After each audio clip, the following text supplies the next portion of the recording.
السلام علیکم ورحمۃ اللہ وبرکاتہ. اعوذ باللہ من الشیطان الرجیم. بسم اللہ الرحمن الرحیم. یا ایہا الذین آمنوا اذا تداینتم بدین الی اجل مسمى فاکتبوه وليكتب بینکم کاتب بالعدل ولا یأب کاتب ان یکتب کما علمہ اللہ فلیکتب وليملل الذي عليه الحق وليتق الله ربه ولا يبخس منه شيئا فإن كان الذي عليه الحق سفيها أو ضعيفا أو لا يستطيع أن يمل هو فليملل وليه بالعدل واستشهدوا شهيدين من رجالكم فإن لم يكونا رجلين فرجل وامرأتان ممن ترضون من الشهداء أن تضل إحداهما فتذكر إحداهما الأخرى ولا يأبى الشهداء إذا ما دعوا ولا تسأموا أن تكتبوه صغيرا أو كبيرا إلى أجله ذلكم أقسط عند الله وأقوم للشهادة وأدنى ألا ترتابوا إلا أن تكون تجارة حاضرة تديرونها بينكم فليس عليكم جناح ألا تكتبوها واشهدوا إذا تبايعتم ولا يضار كاتب ولا شهيد وإن تفعلوا فإنه فسوق بكم واتقوا الله ويعلمكم الله والله بكل شيء عليم. معزز سامعین کرام، سورۃ البقرہ سورہ نمبر 2 اور اسی سورت سے ابھی آپ کے سامنے آیت نمبر 282 نمبر کی آیت کریمہ تلاوت کی گئی. سامعین کرام، قرآن کریم کے اندر، قرآن عظیم کے اندر یہ سب سے لمبی آیت کریمہ ہے، جیسا کہ حافظ ابن کثیر اور دیگر مفسرین رحمہم اللہ نے اپنی تفسیر کی کتابوں کے اندر اس بات کی وضاحت کی ہے کہ یہ جو آیت کریمہ ہے سورۃ البقرہ آیت نمبر 282 یہ قرآن کریم کی سب سے لمبی آیت کریمہ ہے. اور حافظ ابو جعفر ابن جریر طبری رحمہ اللہ نے تفسیر الطبری کے اندر سعید بن مسیب رحمہ اللہ سے روایت کیا ہے کہ اللہ تبارک و تعالیٰ کے عرش سے قرآن کریم کے اندر جو سب سے آخری آیت جو نازل ہوئی آیتیں، جتنی بھی آیتیں نازل ہوئی ہے اس میں یہ جو آیت دین ہے یہ سب سے آخری مقام ہے. سامعین کرام، یہ جو آیت کریمہ ہے اس کو آیت دین کہتے ہیں، یعنی اس میں قرض، لین دین وغیرہ کے تعلق سے بات ہوئی ہے اور اس کے بارے میں اللہ تبارک و تعالیٰ نے رہنمائی فرمائی ہے. اللہ تبارک و تعالیٰ نے سب سے پہلے کیا فرمایا؟ اللہ تبارک و تعالیٰ نے ایمان والوں کو مخاطب کرتے ہوئے فرمایا، کیونکہ ایک بات یاد رکھیے، ایمان والے ہی وہ لوگ ہیں جن کا اللہ کے کلام پر اور نبی صلی اللہ علیہ وسلم کے فرمان پر یقین ہے. ایمان تو بولنے کے لیے سارے لوگ بولتے ہیں، ایمان کرتے رہتے ہیں، لیکن آپ دیکھیں گے کہ جہاں پر بھی اللہ تبارک و تعالیٰ نے حکم دیا ہے وہاں پر یا ایھا الذین آمنوا کا لفظ استعمال کیا ہے. کیوں اللہ نے نازل کیا؟ کیونکہ ایمان والوں کے اندر وہ خصوصیت ہوتی ہے، وہ صلاحیت ہوتی ہے، ان کے اندر وہ بات ہوتی ہے کہ جیسے ہی اللہ تبارک و تعالیٰ کا کوئی حکم پہنچتا ہے فوراً وہ سر کو جھکا لیتے ہیں، فوراً اس کو اپنے عمل میں لے آتے ہیں، دوسری تمام چیزوں کو چھوڑ دیتے ہیں. اسی لیے اللہ تبارک و تعالیٰ نے سب سے پہلے کیا کہا؟ یا ایھا الذین آمنوا اذا تداینتم بدین الی اجل مسمى فاکتبوہ. اے ایمان والو، جب تم آپس میں ایک مقررہ مدت کے لیے قرض کا لین دین کرو تو اس کو لکھ لو. کیوں لکھ لو؟ کیوں رہنمائی کیا اللہ تبارک و تعالیٰ نے؟ تاکہ جو قرض کا لین دین ہے، جو اماؤنٹ ہے وہ یاد رہے کہ کتنا اماؤنٹ ہے، کتنی چیز ہے، کتنی مدت تک کے لیے رکھنا ہے، وقت یاد رہے. اور جو قرض کے اوپر گواہ بنے، گواہ کو بھی گواہی دینے میں آسانی ہو. اگر لکھا رہے گا گواہ بھی گواہی دے گا کہ ہاں بالکل صحیح بات ہے، اس کو بھی آسانی ہوگی. اللہ تعالیٰ نے قرآن کریم کے اندر اسی آیت کریمہ کے اندر، اس آیت کریمہ کے آخر میں یہ جو لکھنے کا جو فائدہ ہے، کیوں اللہ تبارک و تعالیٰ نے رہنمائی فرمائی ہے، اس کی حکمت کیا ہے، اس کو اللہ تبارک و تعالیٰ نے اسی آیت کریمہ کے آخر میں بیان فرمایا. کہا ذالکم اقسط عند اللہ، اللہ کے نزدیک یہی انصاف کی بات ہے کہ لکھ لو تاکہ بات واضح ہو جائے. واقوم للشہادہ، اور شہادت کے لیے بھی آسانی ہو، گواہی کے لیے بھی آسانی ہو، گواہوں کو دقت نہ پڑے. وادنی اللہ ترتابو، اور کسی قسم کا شک و شبہ بھی نہ رہے، کسی قسم کا شک و شبہ بھی نہیں رہے. اب ہوتا ہے نا، شک ہوتا ہے کتنا ڈیٹ تھا، کتنا پیسہ تھا، وہ شک جو ہوتا ہے نا، اللہ نے فرمایا ذالک ادنا وادنا اللہ ترتابو، یعنی کسی بھی قسم کا شک و شبہ بھی نہ رہے، اس لیے لکھ لو۔ سامعین کرام، صحیح البخاری اور صحیح مسلم کی روایت ہے، عبداللہ ابن عباس رضی اللہ عنہما اس حدیث کے راوی ہیں، وہ کہتے ہیں کہ نبی صلی اللہ علیہ وسلم جب مکہ سے مدینہ آئے تو مدینہ کے لوگ 2 یا 3 سالوں کے لیے ادھار کا، پھلوں کا بیع کرتے تھے، پھلوں کی خرید فروخت کرتے تھے 2 یا 3 سالوں کے لیے ادھار کے اوپر۔ تو اللہ کے رسول صلی اللہ علیہ وسلم نے فرمایا کہ جب ادھار کے اوپر کاروبار کرو یا ادھار کے اوپر بیع کرو تو ماپ بھی بالکل معلوم ہونا چاہیے، تول بھی بالکل معلوم ہونا چاہیے، اور کتنے مقرر وقت کے لیے ہے وہ وقت بھی بالکل معلوم ہونا چاہیے، یعنی وہ سب لکھ لیا کرو تاکہ بالکل واضح ہو جائے۔ سامعین کرام، اللہ تبارک و تعالیٰ نے یہاں پر کیا فرمایا؟ یا ایھا الذین آمنوا اذا تداینتم بدین الی اجل مسمى فاکتبوہ، اے ایمان والو جب تم آپس میں لین دین کا معاملہ کرو ایک مقررہ مدت کے لیے، فاکتبوہ تو اس کو لکھ لو تاکہ آسانی ہو اور یاد رہے، پختگی آ جائے بات میں، بات بالکل پختہ ہو جائے۔ اس کے بعد اللہ تبارک و تعالیٰ نے فرمایا وَلْيَكْتُبْ بَيْنَكُمْ كَاتِبٌ بِالْعَدْلِ، تمہارے درمیان جو لکھنے والا ہے، سبھی کو لکھنے نہیں آتا ہے، لکھنا بھی ایک فن ہے، لکھنا بھی ایک فن ہے۔ مثلا اردو سبھی نہیں لکھ سکتے ہیں، انگلش میں لکھنا سبھی نہیں لکھ سکتے ہیں، کنڑ میں لکھنا سبھی نہیں لکھ سکتے ہیں، جو اس کے ماہر ہوتے ہیں، جو جانکار ہوتے ہیں وہی لکھتے ہیں۔ تو اللہ تبارک و تعالیٰ نے فرمایا کہ تمہارے درمیان ایک لکھنے والا عدل کے ساتھ، انصاف کے ساتھ لکھے، یعنی کسی کے اوپر ظلم نہ کرے، جو حق ہے،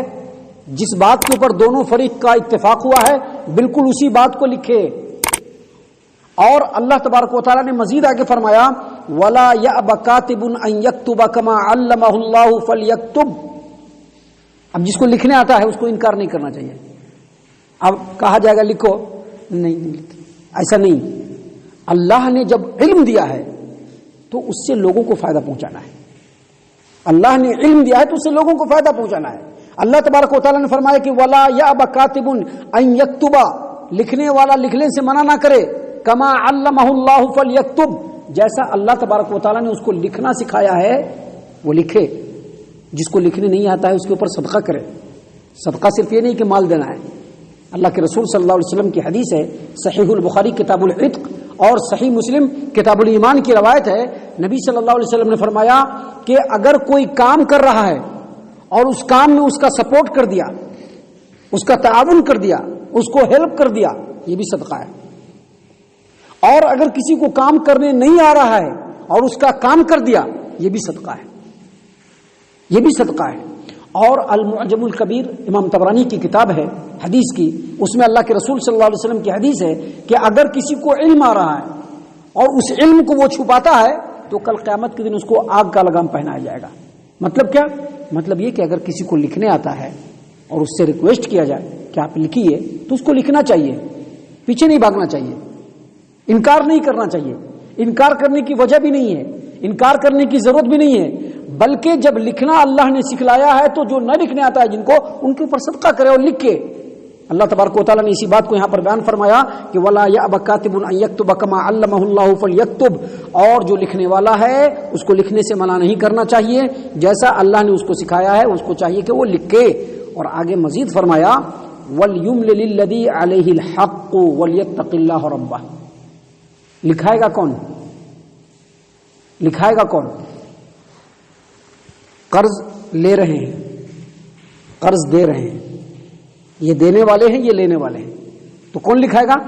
دینے والا، جس کے پاس یہ دینے والے ہیں، یہ لینے والے، جو لے رہا ہے وہ لکھائے گا، جو قرض لے رہا ہے، جس کے ذمے قرض ہے وہ لکھائے گا، لکھانے کی ذمہ داری اس کی ہے۔ اب زمین لین دین ہوتی ہے، ایک آدمی لینے والا تو وہ پیسہ دے گا اور جو دینے والا ہے وہ پیسہ لے گا، تو وہاں پر لکھاوے گا کون؟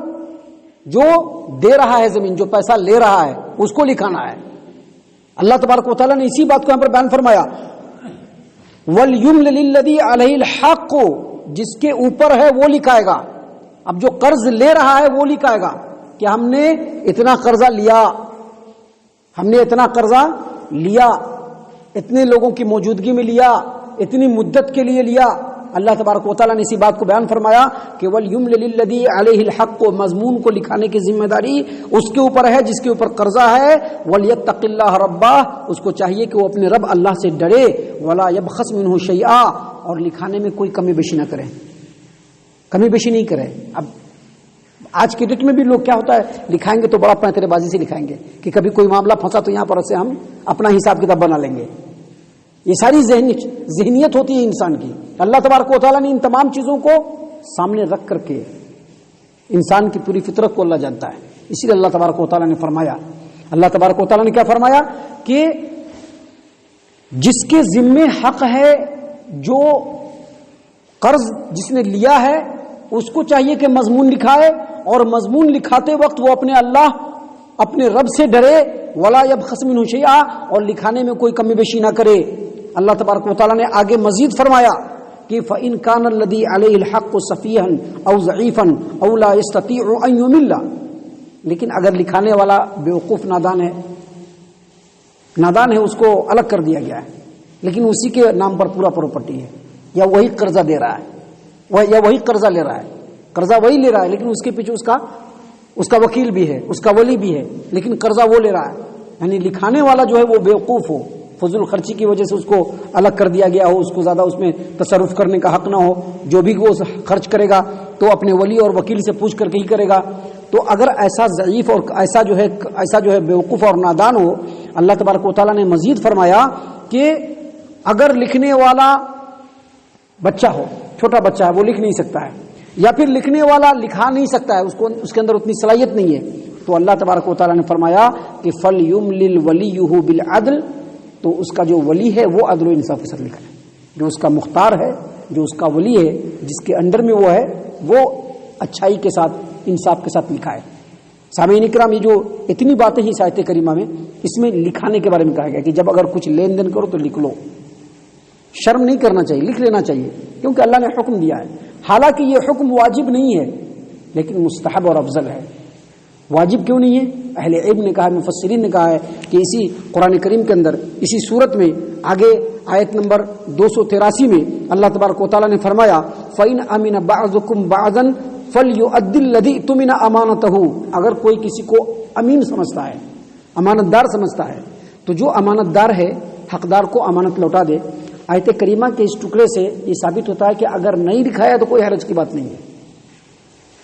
لیکن لکھ لینا یہ افضل ہے، لکھ لینا یہ مستحب ہے۔ پہلے یہ واجب تھا، بہت سارے مفسرین جس میں ابو سعید بھی ہیں اور دیگر جو ہے مفسرین بھی ہیں، ان تمام کا کہنا ہے کہ پہلے واجب تھا،